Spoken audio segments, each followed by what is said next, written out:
Hello everyone. आज हम बात करेंगे आयुर्वेदिक पंचकर्म चिकित्सा के बारे में। काफ़ी लोगों के क्वेश्चंस रहते हैं कि पंचकर्म क्या है, इसमें क्या किया जाता है। तो उन लोगों के लिए मेन ये वीडियो है। आयुर्वेदिक चिकित्सा पद्धति के दो टाइप्स है। फर्स्ट है शमन चिकित्सा, सेकेंड है शोधन चिकित्सा।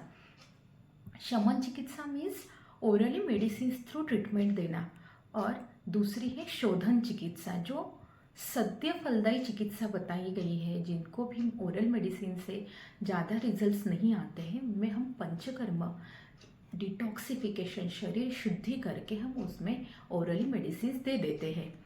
तो ये पंचकर्म में क्या क्या आता है। पंचकर्म मीन्स पांच कर्म। ये पांच कर्म, 5 एक्शंस या 5 प्रोसीजर्स क्या है। तो फर्स्ट है वमन, सेकेंड है विरेचन, थर्ड है बस्ती, फोर्थ है नस्य और फिफ्थ है रक्तमोक्षण। ये 5 जो क्रिया है इसको पंचकर्म बोला जाता है। ये 5 ही कर्म हम एक ही व्यक्ति में कर सकते हैं क्या? तो इसका आंसर है ये नहीं, या फिर कर भी सकते हैं बट ये टाइम पीरियड के हिसाब से उस रुग्ण का बल, उस व्याधि का बल देख के ये डॉक्टर डिसाइड करता है कि इसमें कौन कौन से पंचकर्म की चिकित्सा की जा सकती है। तो पंचकर्म चिकित्सा करने के पहले हमें पूर्व कर्म करना पड़ता है।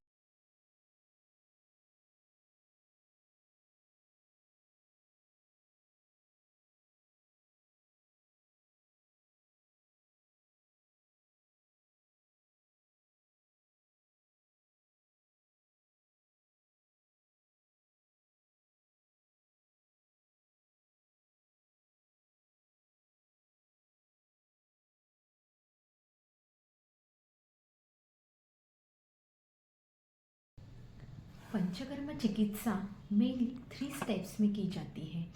पूर्व कर्म, प्रधान कर्म और पश्चात कर्म। पूर्व कर्म में आता है स्नेहन एंड स्वेदन। स्नेहन मीन्स पूरे बॉडी को ऑयल का मसाज करना, और इंटरनली भी घी दिया जाता है। पूर्व कर्म का यूज़ इसलिए होता है कि जो दुष्ट दोष है उनको नियर बाय वे से निकालने के लिए पूर्व कर्म हेल्प करता है, इसलिए स्नेहन स्वेदन ये दोनों पूर्व कर्म में आता है। पश्चात कर्म भी प्रधान कर्म के बाद किया जाता है। तो पूर्व कर्म के बाद आता है प्रधान कर्म। प्रधान कर्म में डॉक्टर ने जो डिसाइड किया है वो वमन, विरेचन, बस्ती, नस्य, रक्तमोक्षण, इसमें से ये कर्म किए जाते हैं।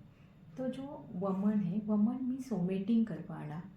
विरेचन मीन्स ओरल मेडिसिन देके लूज मोशन हम करवा के लेते हैं।